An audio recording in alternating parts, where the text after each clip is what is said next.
Thank you for joining us. I'm Mickie French. I'm the new Executive Director of the Center for Food Integrity. And thanks for joining us for another digital dialogue on racial justice, inclusion, and diversity, hosted by the Center for Food Integrity and FMI, the Food Industry Association. This is our first digital dialogue of 2022, and we're excited to be back. Today we have a panel of leaders in agriculture discussing what their organizations are doing to advance DEI in the workplace. We'll be talking about what's working, the challenges we're still working to overcome, and how we can define and evaluate the success of our ongoing DEI initiatives. Before I introduce today's facilitator and our panelists, I'd like to thank FMI for their continued partnership and sponsorship of these critical conversations. David, would you like to say a few words? Certainly would. Thank you so much, Mickie. I really do appreciate it. And again, I want to add my welcome to the August 2022 installment of our ongoing digital dialogue series. This series is meant to address issues of racial justice up and down the food chain. And as Mickie indicated, we'll be hearing about the ag sector a little bit more in just a moment. Sponsored by the Center for Food Integrity and FMI, the Food Industry Association. These discussions are intended and designed to help promote constructive conversation about racial justice, inclusion, and diversity. On behalf of CFI and FMI leadership, I thank you for joining us today and helping to keep this conversation vibrant and ongoing and engaging. And if any of us needed a prompt to be reminded that racism remains one of America's most critical moral failings, the recent senseless murder of 10 innocent Black grocery shoppers in Buffalo, New York, provided a grim and tragic and somewhat heartrending reminder that this sociological blight persists for us. This need to address it is urgent. Quite frankly, it remains difficult. Talking about racism continues to be surface, and it's challenging, it's embarrassing for some, it is angering for others, and it's difficult for us all. But we need to continue to engage in this critical conversation. It's complicated because some acts of racism are overt crimes of violence that cannot be missed because the hardships they inflict are tragically obvious. However, there are also covert, more subtle, and more clandestine acts of racism that can prove equally destructive. And these actions are even more complicated to talk about because sometimes even the perpetrator may not be conscious of all of the consequences of his or her actions, or in some cases, inactions, without having them meaningfully named and effectively defined. So racial justice is hard, it's complex, it's often emotionally charged topic, but we must find and continue to seek the courage and the grace to discuss in civil, safe, and importantly, active ways. If we're ever going to heal this moral affliction. This is why FMI and CFI remain committed to continue to have these dialogues. And so now I'll turn it back over to you, Mickie, to introduce our moderator and our panel of experts. And thanks so much to everyone for joining us today in this important conversation. Thank you so much, David. It's my pleasure, first of all, to introduce today's facilitator, Jacqueline Howard. Jacqueline is a prominent global supply chain executive who spent more than 30 years working for leading consumer brands, including DuPont, McDonald's, and Starbucks. She's a proven innovator, a fearless change agent, passionate people leader, and courageous advocate for diversity, equity, and inclusion. I'm happy to say Jacqueline also serves on the CFI Board of Directors and Digital Dialogues Advisory Board. So, Jacqueline, I'll hand it over to you to introduce our panelists. Thank you so much, Mickie. And David, your words are very sound and honorable. I'm glad to hear you be so forthright in your thoughts. I want to make sure everyone can hear me okay. So if you can, thumbs up would be awesome. Okay, great. And I assume the audience also has their thumbs up. So I think we have over 100 people participating live today. And of course, this will be recorded for later use and sharing and dialogue exchange. So as Mickie mentioned, I have so many years of experience within the corporate environment I have been blessed to be able to have a lot of that experience in the ag space, directly or indirectly. So having worked at both McDonald's and DuPont, and actually all three, Starbucks, I've had my hand some way in shape, form in the agricultural business, be it textiles or food and other things that surround that ecosystem. But without further ado, I want to introduce our panelists. I must make a note that one of our panelists was called for a citizen duty, which is jury duty. So we're not going to have Tom Eckhoff with us today, but we'll have him on a later dialogue. For sure, he has a lot to offer. But let me start with Cleo Franklin Jr. Please raise your hand, even though your name may be appearing. Cleo is the author of 2 leadership books, Coffee with Cleo and Lessons from Our Mothers and Fathers, both that are on my reading list, and I started one. Hope you know that, Cleo. His agriculture executive career spans over 30 years, working for John Deere, Case New Holland, and Mahindra. He is also an adjunct professor at the University of Houston, Maryland Davies School of Business, and the founder of Franklin Strategic Solutions and the Franklin Leadership Foundation, and is also a member of CFI's Digital Dialogue Advisory Committee. So welcome, Cleo. And if you haven't had a chance to check YouTube, Cleo has a great series on strategic planning. Our next guest is Collis Jones. Collis, could you raise your hand just for sake? Collis holds a position of Vice President, U.S. Policy and Strategy for John Deere Public Affairs in Washington, D.C., where all the decisions are made, right? He leads the team's responsibility for managing U.S. federal and state government relation activities on behalf of John Deere.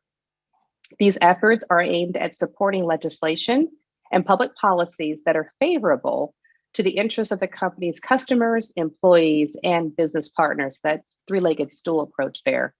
So those are our great panelists today. We're going to have a very active and engaging dialogue. It will not just be talking me down, questions to them, but we do want to take your questions. So as you feel the need to post something, please do use the Q&A feature. And I believe Mickey's going to help me facilitate those questions from the audience. But before we get started, COVID has really impacted the entire globe, and it's impacted us differently. Some have suffered, but many have suffered greatly, deeply, and our lifestyles have changed quite a bit. To that point, Collis and Cleo, just maybe a couple of reflections on your most significant learning over the last 2.5 years. You could be as serious or as lighthearted as you want. Sometimes laughter helped us get through these last 2.5 years, but would love to take Collins first and Cleo, and then we'll get on with our questions. Collins? Sure, Jackie, and glad to be here today. While the last 2.5 years, 2 years have actually been absolutely dynamic, amazing, and shows the resilience of the American economy, but also the global economy. If we think of March 12th, 2020, that was probably the last really normal day that we all had. On March 13th of 2020, we all had to pivot. We had to do things differently. I remember going to pick up my daughter from college because they were closing colleges that week. I remember trying to figure out what my team was going to do. So as we looked at how we were going to do our work differently, could we actually take what we were doing in person, because Washington is a face-to-face, belly-to-belly kind of town. We had to pivot and find a way to do all these things remotely. So the effectiveness, the resiliency of our team, our economy, and pretty much the entire globe, we were able to make things happen and get things done. So as we start to come out of this thing called COVID, so I'm not saying it's over today, but as we start to come out and find what our new normal is, how can we pivot? How can we re-engage? And how can we actually be part of this conversation to actually make the economy move forward, obviously engaging in agriculture. And really in this conversation we're having today about DEI in agriculture is kind of one of those pivotal points. So if we sit behind a screen, it's easy to have this conversation, but it's very difficult to do this with people and in person. So looking very much forward to the dialogue today, and thank you for hosting us. Thank you. All right, Cleo, to you. Jackie, I love your question. When I think of COVID is still with us. It has dramatically changed our lives. And when I think about the impact of COVID, I think about Charles Dickens' The Tale of Two Cities, the best of times and the worst of times. But in spite of the best of times and the worst of times, life continues. We shift, we adjust, we learn, and we continue to move forward. What I've seen the impact for COVID, personally for me and the businesses that I deal with, have been all about making sure that we understand that we need to be comfortable with the uncomfortable and embrace what got us here is not going to get us there. And so this new way of thinking, not throwing out all the traditions, but new approaches, being able to understand that things are changing rapidly, and as they change, we need to change with them or get ahead of them. And so those who are static and not looking to change, without question, won't be comfortable moving forward, and they definitely were not comfortable during COVID. I love that. Yes, you guys both are very inspirational in your words. I was taking notes because I think we all have a COVID dictionary of the words that were used, and almost want to be banging our heads against the wall if we hear them again. But it's real. I mean, pivot, resiliency, new normal, keep moving forward. But in all those conversations, I think, Collis, what you said about in person, while hard, it's the best, right? Because you can actually feel the energy of a person. You can see their resistance or acceptance or discomfort. And I think one of the biggest thing I've learned in having conversations about diversity, equity, inclusion, and belonging is you have to be comfortable being uncomfortable. Well said. And so with that, I also believe that growth provides discomfort. And if you're not uncomfortable, you're not growing, right? If you're not stretching and blossoming, you're not going through a change process. So we'll get on with our questions too, because you guys are both very formidable in your backgrounds and your exposure to corporate environments and U.S. government and policy.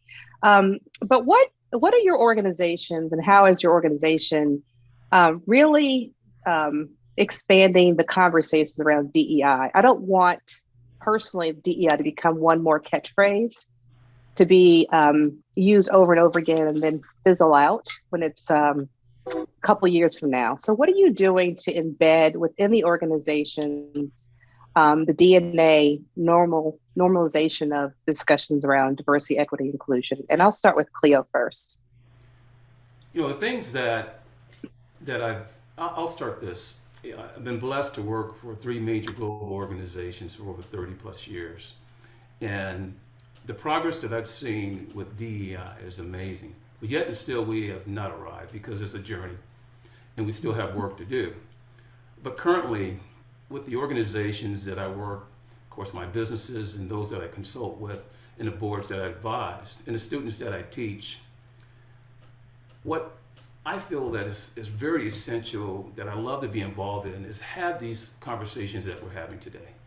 It first begins with a good, healthy dialogue and a discussion to really understand what is DEI, why does it matter, how does it relate to me, and how does it affect me, and what is the business case around DEI.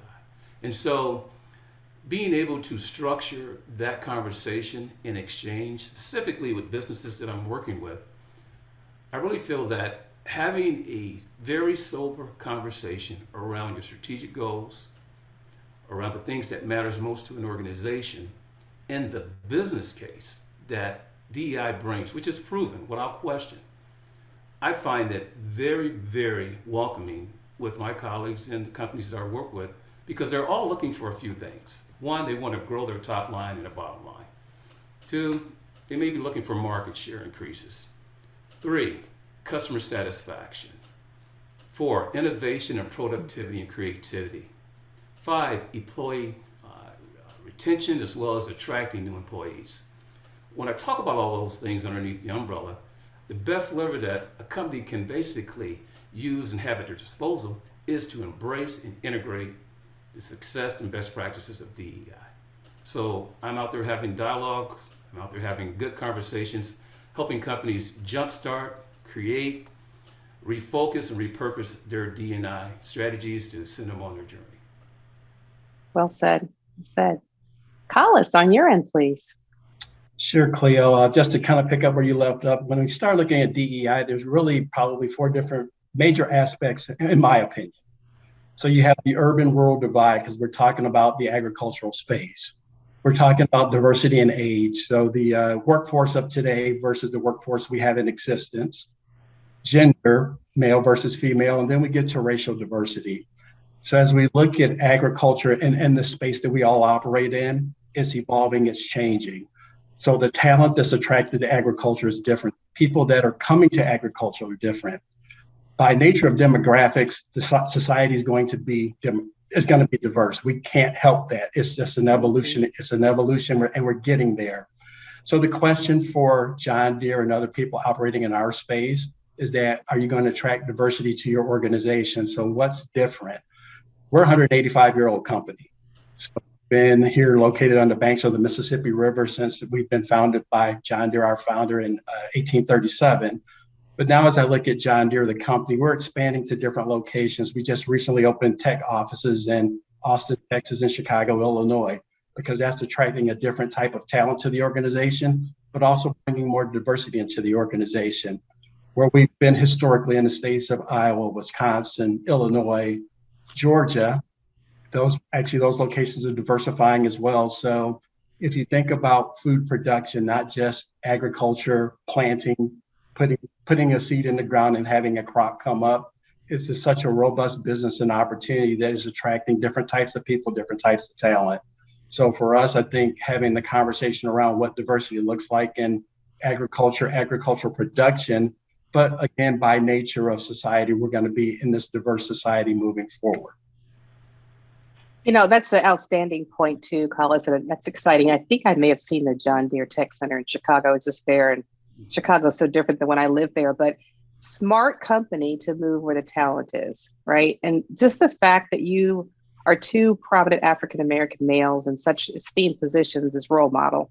And as we go out to the ag space, and I've been on many of farms across the world, we don't always see people like you in charge or in ownership roles or leadership roles. And so you're inspirational, but I bet also it's almost like what has changed. So in so many ways, how have you been able to challenge your organizations to really walk the talk? Because it's true, if you have the diversity in mind, the equity and inclusion practices in play, you will attract the right talent and retain them. But if you're just on words on a wall versus practicing what you preach, it will not last. So what do you do to challenge and to make sure that those mission pieces are actually implemented? Collis, about policy, maybe. Sure. Policy and diversity is something that can happen, but it's not going to, by nature, make your organizations more diverse. I think the key component to diversity, equity, and inclusion is the inclusion piece. So when we start talking about building an inclusive environment, we can attract the best talent, we can go out and recruit the best talent, but are we retaining that talent?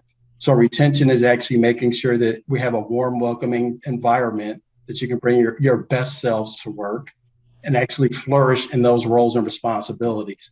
So lacking inclusion, diversity is not going to happen. So I think you need all three components to work in harmony together, but inclusion to me is probably the most important component there.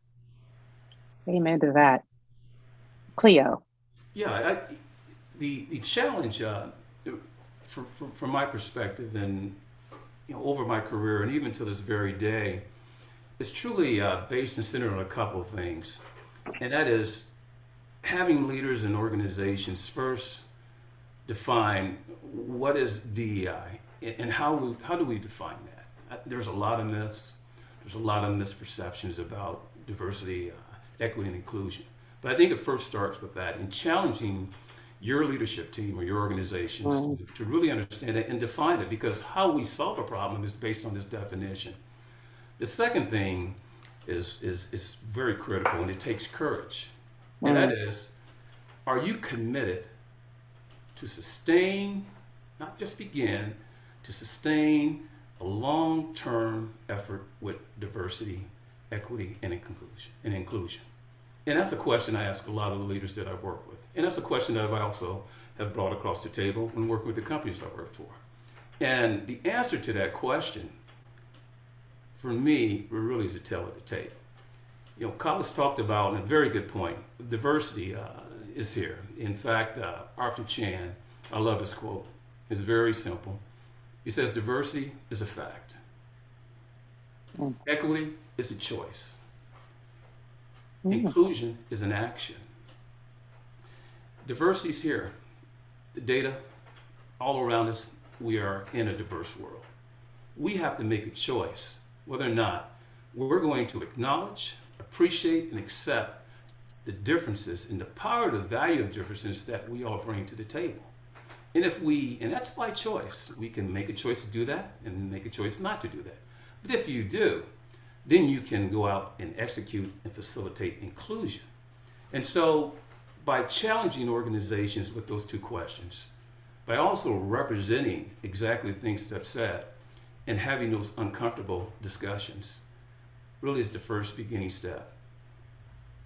So Cleo, as you made some comments there, and actually I appreciate that. So as you've asked that question to executives across the table, what has been their overwhelming response? Well, this is interesting. It is very unique to the individuals and the organizations that I've asked. I take them through a series of steps because I always want to see it before and after effect. Because the process, and it is a process, I want to make sure that I've been able to shift the paradigm or move the needle. But to generalize what the response is, I can assure you that after we've gone through good discussions, after we have truly had good real talk, deep dive strategies in understanding internally and externally regarding the business, the definition and how they define diversity, equity, and inclusion always is more expansive, more precise, and more impactful. But great question, Collis. No, I appreciate that. And probably the thing that stands out most for me is that if DEI happens, it's happening because it's the right thing to do and it's organic. And it's not just a business case for DEI. Yes. By nature of doing the right thing, the business results will happen. But if we're only doing it for the business results, we're not there. If you mind, I think when you talk about the business case, it's interesting. I just partnered a couple of months ago with the Lesser Media Group, the largest agriculture publication in the nation, with Rural Lifestyle Dealer and Farm Equipment News. And I was tasked to lead a workshop seminar. And it was the first of its kind. And the title was, What is Diversity? Why it matters to you and your dealership in the markets that you do business in. Now we're talking thousands of dealers, agriculture dealers, consumer equipment dealers that you've visited, and of course, Jackie, I'm sure you've met some of these guys, but all over the country, from Mexico, Missouri to Mexico, Indiana, it doesn't matter.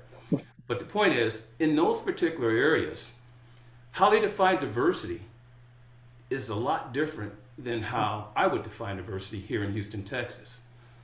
But the process is not to absolve someone that they cannot achieve diversity based on a perspective that's narrow. The goal was to widen that perspective on what diversity is. If you are in a town that probably does not have a very, very large minority population, I'm sure there's other aspects of diversity, as we've talked about earlier, by its definition, that is very expansive. But to understand that, you must be introduced to that, and you must accept that. And so that in itself is very, very helpful. But more importantly, dealers do appreciate the business case. The business case is apolitical, it's database, and it's factual. If it helps me expand my customer base, helps me increase customer service, if it helps me able to improve my absorption rate, you will get a dealer's attention. And so by utilizing diversity, equity, and inclusion as a proven network and tool to facilitate that, I thought it was a very good gateway to begin a discussion and have people really start thinking about it a lot differently. I love the dialogue you guys are just having between yourselves. I think that's exactly what we wanted to talk about is, how do we learn from each other? What have we seen in our own experiences, and how can we learn from those and share with others? So, back to the ag side of the business, so let's be specific. So as it pertains to John Deere, the legacy of John Deere, Mississippi based, I believe I heard you say that. And is there anything in the early years of John Deere that had to be reckoned with, that the company's history showcased that perhaps others didn't know? Or is it all positive? Was it inclusive to begin with? Are there things around John Deere that have migrated to a more positive state because of the leadership that's been there. Let's talk about that. I've worked in companies where the origin of the company may have been one thing, and then in reality, the deeper dive has become more clear that it's a little bit more tangled than we thought. So would you go ahead and speak about that a little bit and showcase how John Deere's evolved? Sure, Jackie. And again, if I misspoke, my apologies, but we were located on the banks of the Mississippi River, not from the banks. The banks. Okay, what part? Because it's a long river. Yes. We're in Moline, Illinois. So actually, that's what I thought. It was Illinois. The trains we're hearing in the background, yes, that is I am in Moline, Illinois today. But thank you. Our founder, John Deere, actually was a raging abolitionist. He actually supported diversity, equity, and inclusion before it was a thing, and obviously supported the rights of diversity within the organization. So with having those roots from our founder, the company's always looked forward. But when you start talking about agriculture specific, the misnomers of what agriculture is and what people do has actually probably kept a lot of diverse people from actually entering into the field. So for me, you talked about having an opportunity and being a prominent leader. I will say that my leadership abilities, actually, the person who started me down this path and in this career is one Mr. Cleo Franklin. My first week at John Deere, actually, I got the opportunity to work with Cleo, and we've been connected for the last 33 years in some form or fashion. So a shining example, number one, of a great leader, but then number two, how to do things right within this agricultural space. So even though our careers have taken divergent paths, we stay connected, and obviously lessons learned and how we interact, operate, especially in this space of ag. And when we think about agriculture, we're a small community. So even though there's several different brands, several companies, we're a very small community. And so diversity within the community, we actually all know each other. We know each other, we engage with each other, we learn from each other. And so as I think at John Deere, as we've evolved as an organization, locations may not be the best for diversity. When you start thinking of small towns in Iowa, you start thinking of Moline, Illinois versus a Chicago or an Austin, Texas, but we're learning and evolving. You start thinking of people who want to be in agriculture again. So we're talking about the difference of mechanical engineers helping build tractors to software engineers helping design the technology that's actually going on to our products today. We're talking about operating in the cloud versus in the shop. We're talking about all these different dynamics of what agriculture looks like, and it's attracting a different type of talent, a different type of person. And even if you're not looking at an ethnicity part of diversity, the gender part, the age part, the urban rural space. So we are really growing as a diverse organization. And for me to see the evolution of my years at John Deere to where we are today, we are making meaningful progress, but we're not there yet. And if anybody thinks that diversity has a stop and start point, we're all 100% wrong. This is something that will be continuous. It'll happen the rest of our lifetime, because what we're evolving to today may not be the future state we evolve to 25 years from now. So again, this is a conversation that will continue to grow. It'll continue to be ongoing. And the companies who will be successful are the ones who adapt. So we all have to adapt to our customer base. We have to adapt to the new environment out there. And diversity, equity, and inclusion is something that's here to come and here to stay. Thank you so much, Collis, for refreshing everyone's memory or educating them on the origins of John Deere. That's a beautiful story that I didn't even know. So thank you for sharing that. And to your point around being a small world, I'm kind of jealous that you and Cleo have known each other for so long and never invited me to the circle, as long as I've been in agriculture in some way, shape, or form. But it would have been inevitable if I would have stayed unretired. That said, belonging, it sounds like you guys have worked together, even in the tough times, to circle each other and reinforce and support in ways that maybe wasn't there before that. So belonging is super important. I believe you said inclusion as well earlier. But can you just reflect on, beyond the two of your relationship, when you felt like you belonged? I know there were many times when I felt that those that didn't look like me supported me. And I knew that I belonged because I was being asked to participate in different projects or lead different groups. Can you give a sense of your own journey and when you felt like you belonged, and in an organization? Sure, I'll start, and Cleo, I'll let you go ahead and chime in. For me, I felt like I belonged from day one. Mm-hmm. If I was asked to be in the room, if I had the talent to be in the room and talent to be part of this organization, if I was supposed to be there, I was there, and never waste an opportunity to contribute. So if you're there in the room, you need to speak up, you need to be visible, you need to be heard. So for me, the sense of belonging has always been there. Now, Jackie, probably the one point that I will make a little different on that is that while I felt like I belonged, there was a lot of lonely days being the only person in the room. So there have been lots of times where I would go to an event and meeting inside the organization and out, and I would be the only person who looked like me there. Same. And so you get the are you work here? No, I'm supposed to be here in this meeting. And with a morbid curiosity, people wonder what you have to say, and then you engage and they say, yeah, now I know why you're here. So for me, sense of belonging has always been there. The lonely feeling has been a lot, but again, something that's evolving and changing. But I was also comfortable with that as well. So if you're lonely and you don't feel you should be there, I got to get comfortable with being uncomfortable. I think that statement's been made a couple of times here today already, but it's actually having the comfort of being uncomfortable. Jack, I'd just like to just add on to what Collis talked about. I started in John Deere and I spent 21 years there and left in 2009 to again move over to Case New Holland and lead their sales and operations for North America. I will say this, John Stevenson, who was the vice president of sales and operations, recruited me for succession planning, and I was the first African American I know in the industry to have that large of a multi-billion-dollar P&L responsibility. I replaced him as vice president of sales and operations, but it took a lot of courage, which I appreciated from John Stevenson, but he was a good mentor. But to piggyback on what Collis just talked about, I can assure you that John Deere continues to evolve from looking at John Deere, not just being there for 21 years in fast tracking, then working for Case New Holland as a competitor, and of course Mahindra for 8-9 years.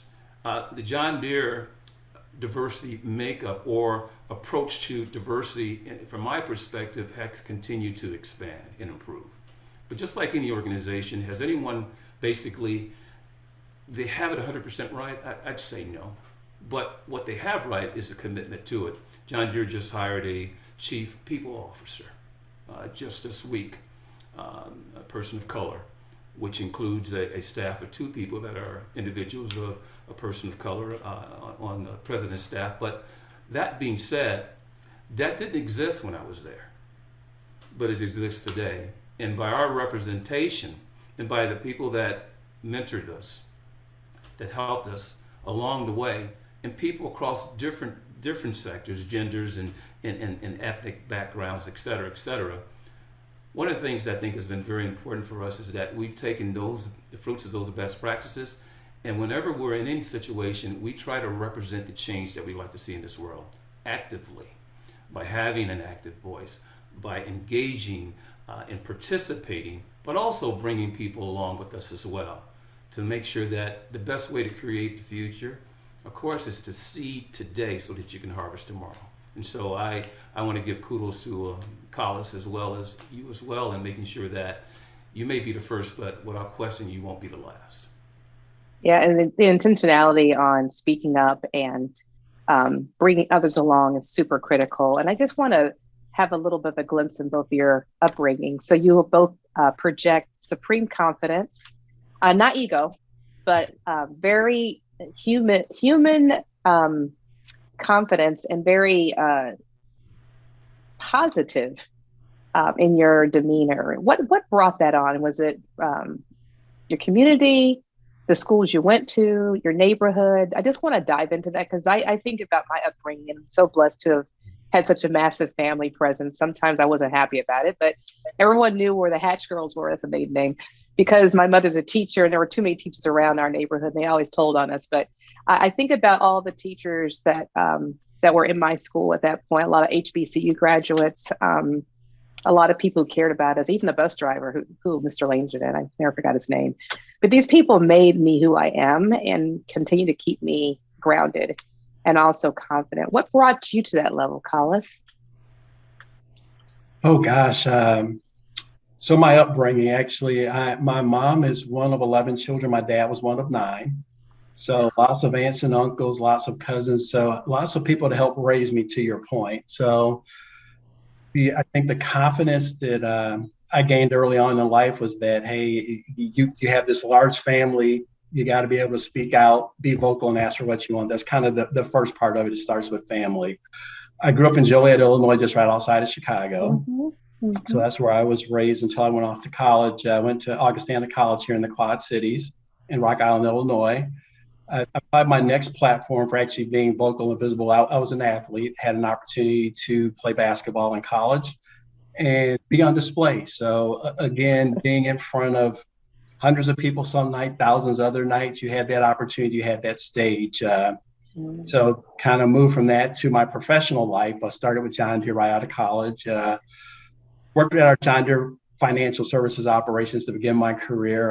Again, got to meet Cleo my first week of work, lifelong friendship there. But for me, I've moved 9 times. I've had probably 15 or so different roles throughout my career, each one an increasing responsibility. But for me, it's the ability to go in to learn something, to articulate a value, to go out and perform and deliver, and then look for the next opportunity. So throughout my career, that's kind of been that progression for me. And today I actually get to lead our public policy office for the United States. So I've got a team in Washington, D.C. I have a team at the state level.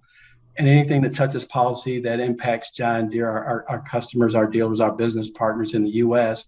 actually runs through my office. So having that responsibility excites me every day. I wake up in the morning and have no idea what I'm going to do, because I have a plan, and people in Washington, D.C. and or at the state level change that for me. Actually having the ability to pivot, the support to know that I can make the decision and my company will support me, but also having a great team to work with and behind me kind of makes this all easy for me. So, and then the community of agriculture, once again, importantly, can't say enough that about 90% of the things we work on, we typically agree in harmony on, and it impacts us all the same way. So that family of agriculture, with your background from DuPont, from Starbucks, as you know, that when you start looking from the policy space, if something is coming down the pipeline on policy, anybody in our agricultural space is probably feeling or has the same type of feelings and thoughts about that, how that's going to impact them. So knowing that there's a community also behind us actually gives you confidence to go out and be your best self and try to achieve the best results possible. All right, greatly said. Cleo, what formed you? Yeah, in one of my books, Lessons from My Mothers and Fathers, I talk about the kind of the catalyst and what has basically have helped mold me and who I am and where I'm in today. But it really stems from my parents. My parents, my father's side, he's a 5-generation small farmer out of Casco, Arkansas, just due north of Stuttgart, Arkansas, which is the rice capital of the world. By their particular, if they tell you this, and it is, and as well as the duck capital of the world. And my mother, she grew up in the Boot Hill of Missouri, and out of Haight Tidal Waterdown area. But in her family, there's also 5 generations of small farmers that really originated over in Walls, Mississippi, which is just due south of Memphis. And by their upbringing and transferring to Chicago, they both decided that he did not want to farm. They came to Chicago. My mother pursued a teaching career. My father was a post office worker and a barber at night, so he worked religiously. They taught us 3 things. One is to be humble, because if you're not going to be humble, then you will be humbled. The second thing they taught us is to make sure, and this is a quote that I believe in, to receive consideration, you must first give consideration. And the last thing, a good quote from my father, he said, "You may be my dependent, but I'll be damned if you'll be dependent." And so those are the things that have informed my life throughout my years in career, and being able to go out and work with a company such as Mahindra and be part of a diverse team. My former colleague Money Iyer, who is a Indian American, he and I were, and I know this to be true, the two most diverse leaders in the company that existed between 2011 and 2019. But our diversity, our embracing of equity and inclusion was able to bring new thinking and also new approaches to take a business combined with the captive finance company, about 130 million, to 2019, well over 2 billion. And so from there are the fruits of the things that have drove us to what we were able to do and deliver at Mahindra. But from a personal perspective, that is what shaped and informed my life.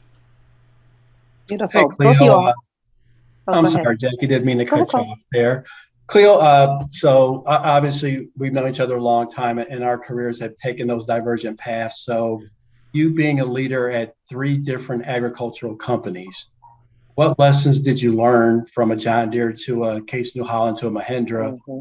But moreover, what did you take from each of those organizations that make the organizations you went to better? Great question, Collis.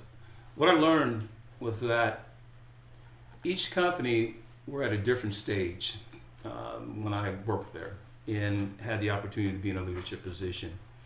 And by being in a different stage with a different strategy, it's not a one-size-fits-all world. Everything is driven by, again, what's critical to win, where you play, and how you play, which is all indicative based on what each organization will value. And to deploy their resources, their capabilities, their talents, all very unique, all very different cultures, but all achieving, again, wanting to be the best of the best in the agriculture space, all very different strategies. So one size does not fit all is one of the things that I've learned. One of the things that I've taken is this: as much as you may remember the things that worked, sometimes you have to be open to what could be in the unlimited possibilities. I learned the fact that I could not Deereize Case New Holland, nor could I Case New Hollandize Mahindra. And I had to really look at all of the assets, all of the availability of assets and things that I spoke earlier about, the capability and how we're positioned to best differentiate and win. And I can assure you that working at each company, there were champions of diversity, equity, and inclusion. Without question, we know them. From Rose Millard to Dave Snyder to Glenn Sears, John Jenkins. I can't name them all. These are the John Deere folks.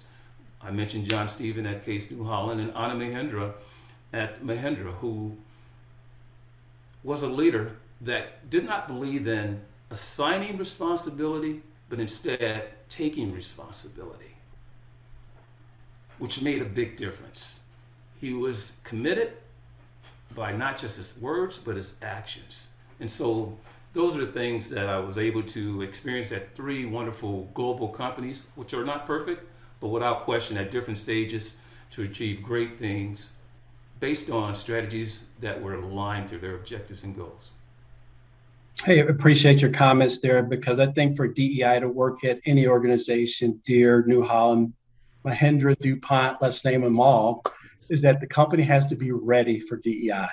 So the time that you roll out the DEI initiative, is your company mature enough and capable of handling it? And it sounds like each step of your journey that the companies were actually ready to accept DEI as part of their development and growth as an organization.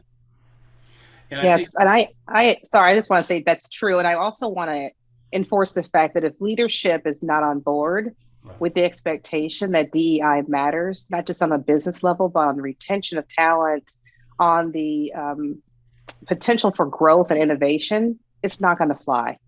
It can come from a grassroots level, but it will falter because other things will get in the way of it. And I'm sure you all have experienced that in organizations that you may have on the periphery that claim diversity, inclusion, and equity, but really it doesn't come from the top. It's just very passive. And I there's a couple of questions that are in the chat too around frustration. So let's be real and not be too glossed over with the positive things about DEI, because there's many. but there are days of frustration as well. And being a leader, actually being an early entry person, being the only one often, I felt as though I knew I was supposed to be there, but it's also frustrating when people didn't think that. So let's talk a little bit about the frustrations that have emerged over time with both of you in the work that you've done around DEI. And let's be honest, because the audience needs to hear from us. The most frustrating moment, perhaps, and maybe what you did to overcome it. And we'll start with Collis. Wow.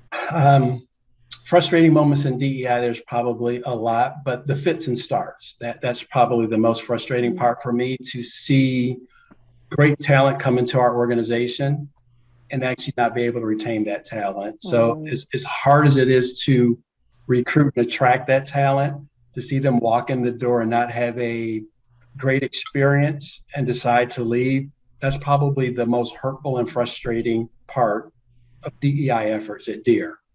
And I've been part of our recruiting teams for probably more than a whole lot of years. We'll just leave it at that. But to see the talent walk out the door after we worked so hard to get in is probably been the most frustrating part. Well said. Cleo. Yeah, I have to agree with that. The frustrating parts of my career is to see gaps in words and actions in your say-do ratio and not place the resources, support, and commitment when it comes to ensuring that you're committed to diversity, equity, and inclusion. It goes back to the comment when I shared earlier that I really admire leaders that take responsibility on the things that are critical to success or things that are critical to strategy to win, as opposed to assigning responsibility. Because there is when we have a gap in accountability. Sometimes assigning responsibility, puts a little bit of a division between who's responsible and accountable. And so when those things have happened, it has discouraged me, and in some cases to a point where I wanted to depart. But one of the things that I felt was important is that as long as I'm there in an organization, I need to make sure that I'm not just occupying the space, but to make sure that people understand exactly how I feel about anything and be very clear, because I never expect any leader to be a mind reader. Amen. This is sparking a lot of questions, and I know we have to get to a lot of them, but one thing for sure is never underestimate the impact you're making. And I'm talking to the audience. I think we all three know that, but you never should underestimate that.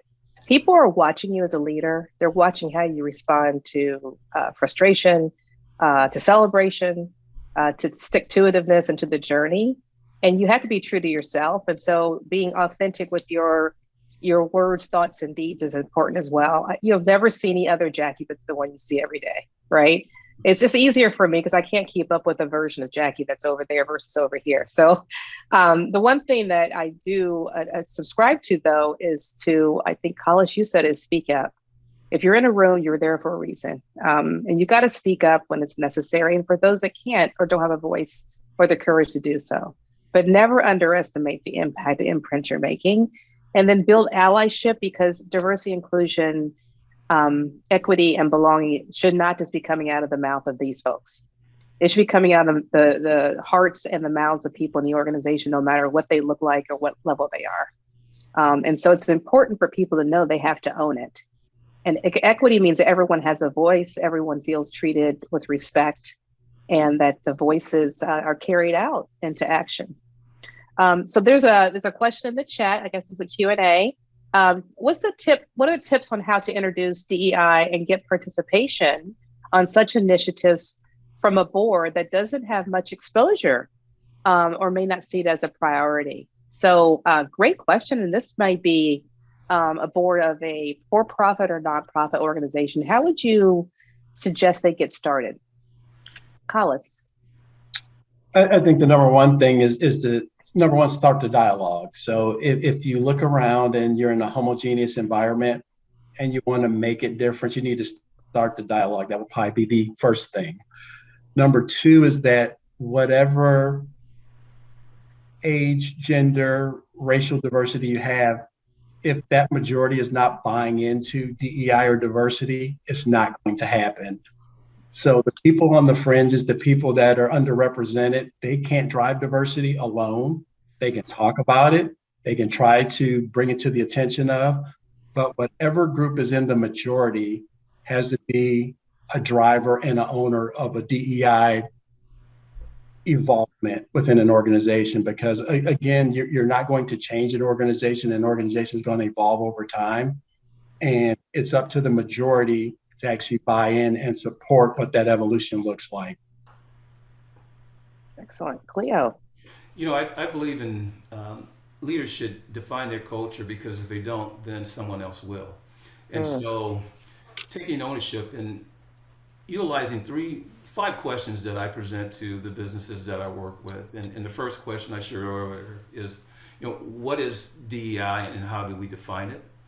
The second question is, do we believe in it? Do we believe in what we're saying and its definition as we present diversity, equity, and inclusion? The third question that I've always asked and think that's important is, what does it mean across the organization, cross-functionally, from the top, middle to the bottom? The fourth question is, I think, one of the most sobering questions of all. Do we really understand the opportunities as well as the challenges and the hurdles that it comes to trying to implement DE&I? And the last question, which cements it all, are we committed to provide the resources and support and the work to begin our journey towards DEI? Those are the 5 questions. Beautiful. And I've got another question. I think we do have to start wrapping up a little bit. I hate this, but again, I want to be part of the Collis Cleo, just blended your names just now, circle of friendship and support. Fear of getting started. And I'll just reflect on some of my own experiences. I'm part of a couple of nonprofit boards, and I was really, really impressed with the board leader. It's actually Evergreen Goodwill here in Seattle. It used to be just Seattle Goodwill, but our previous board chair made our retreat all about diversity and inclusion, and saw that the need for us to all get grounded and trained together was very important, and it made a difference. So a whole full day session with outside resources just to kick it off. The second piece is, within my kids' school, I've been part of a parent group who's focused on race relations and community. And part of that is some guiding principles. Listen to understand. It's okay to say, I'm sorry, I didn't know. Be brave. And then know when not to talk. So there's a lot of this guiding principles, and those are available in different ways on the internet. But I think just setting some ground rules for engagement are super important, and that no question is dumb. And no one's trying to be hurtful. Good intentions are important, and we're all learning. Some people have experienced and learned more than others, but there's nothing wrong with starting. So I would just encourage people to maybe start with a book club. There's a great book called The Sum of Us. If you haven't read it, you should. It's by Mickie. I forgot her first name. It's that quick when I said it. But it's an excellent book about why inclusion makes us a better country, and where we haven't done it, how it's faltered our progress. So The Sum of Us by Heather McGee. There, I got it. And there's a lot of other podcasts and series that people can engage in. But I want to make sure that we talk about how to encourage people to get started. And if they're new on the journey, either Collis or Cleo, one of you could speak about how to kick it off without being fearful. Collis? Sure. I think if you're not having the conversation, number one, you're already being left behind. So whatever organization you represent, whatever company you work for, if you are not having a conversation around DEI right now, you're probably on the wrong side of that conversation not being had. That's probably the first part of it. The second part is what is there to fear? Fear of actually having a better organization, fear of actually attracting better talent to your company, fear of actually delivering better results.